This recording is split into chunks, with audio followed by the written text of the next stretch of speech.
Monsieur le sénateur, vous nous faites un petit procès d'attention quand même dans cette question, puisque la restitution est pour lundi. Donc vous verrez un peu justement la nature de cette restitution. Et ça me permet de peut-être livrer quelques réflexions suite à votre propos. 4 thèmes sont choisis. Bien oui, enfin, ce sont les 4 thèmes sur lesquels le président de la République met au débat le fait qu'il souhaite bouger politiquement, qu'il souhaite avoir une initiative politique.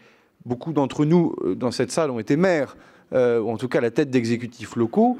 Lorsque vous menez une concertation locale avec nos concitoyens dans votre commune, à travers les conseils de quartier ou des réunions spécifiques sur un aménagement urbain quelconque, il y a toujours un objet. D'ailleurs, c'est cet objet qui déclenche le débat.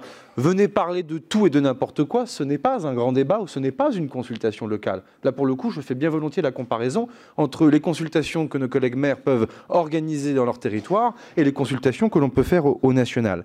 Sur l'intelligence artificielle, peut-être que d'autres questions permettront à Emmanuelle Wargon, qui est une grande experte de ces questions, d'y répondre, mais il y a toujours eu un traitement humain dans le retraitement des données, cela va sans dire. La machine qui analyserait tout seul les données du grand débat et qui sortirait un rapport automatiquement, évidemment, ça n'existe pas. Et donc, les consortiums de Roland Berger, Opinionway, etc., sont autant de références d'expertise humaine, de politistes, de gens dont c'est le métier, qui savent analyser ces affaires-là.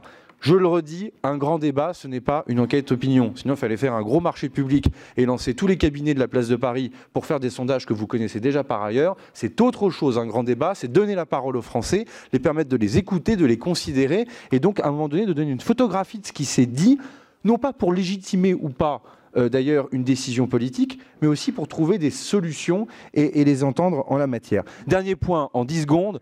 La représentativité du grand débat est évidemment une question, mais comme elle l'est à chaque opération électorale, mesdames, messieurs les sénateurs, ça s'appelle l'abstentionnisme.